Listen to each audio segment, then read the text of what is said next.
जिस बंदे ने अपना मैदा ठीक करना है वो दुध दही केले का मिल्क शेक ਇਹੋ ਜਿਹੀਆਂ ਲੇਸਦਾਰ ਚੀਜ਼ਾਂ ਉਹਨੂੰ ਛੱਡਣੀਆਂ ਪੈਂਦੀਆਂ।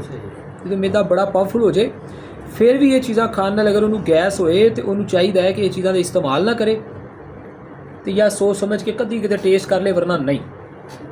ਹੁਣ ਦਹੀਂ ਅਸੀਂ ਕਹਿੰਦੇ ਨਮਕ ਔਰ ਸੁਰਖ ਮਿਰਚ ਪਾ ਕੇ ਖਾਓਗੇ ਤਾਂ ਫਿਰ ਠੀਕ ਹੈ ਕਦੀ ਗੁਜ਼ਾਰਾ ਹੋ ਜਾਂਦਾ, ਲੇਕਿन ਰੋਜ਼ ਥੋੜੀ ਖਾਣੀ ਸੀ। ਦਵਾਈ ਮੇਰੀ ਖਾ ਰਹੇ ਹੋ, ਪਰਚੀ ਵੀ ਮੈਂ ਗਜ਼ਾ ਵਾਲੀ ਦਿੱਤੀ ਹੈ ਤੇ ਪਰਹੇਜ਼ ਤੁਸੀਂ ਆਪਣੇ ਹਿਸਾਬ ਨਾਲ ਕਰ ਰਹੇ ਹੋ, ਇਸ ਲਈ ਫਰਕ ਨਹੀਂ ਪਿਆ ਗੈਸ ਨੂੰ ਤੇ ਕਬਜ਼ ਨੂੰ।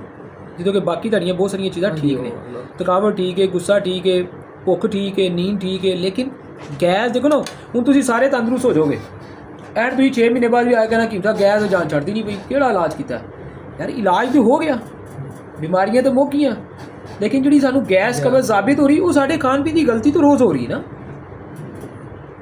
ਗੈਸ ਜ਼ਾਬਿਤ ਦਾ ਕੀ ਇਲਾਜ ਕਰਾਂਗੇ? ਮਿਸਾਲ ਦੇ ਤੌਰ ਤੇ ਤੁਸੀਂ ਜਾਂ ਮੈਂ ਅਗਰ ਅਸੀਂ ਆਪਣੀ ਖੁਰਾਕ ਹੀ ਠੀਕ ਨਹੀਂ ਕਰਦੇ ਤੇ ਖੁਰਾਕ ਦੀ ਗਲਤ ਤਰੀਕੇ ਨਾਲ ਖਾਣ ਦੀ ਹੋ ਤਾਂ ਗੈਸ ਜ਼ਾਬਿਤ ਹੋਗੀ। ਆਇੰਦਾ ਹੁਣ ਧਿਆਨ ਰੱਖੋ ਤਾਂ ਕਿ ਅੱਛਾ ਰਿਜ਼ਲਟ ਆ ਜਾਏ। ਠੀਕ ਹੈ ਜੀ।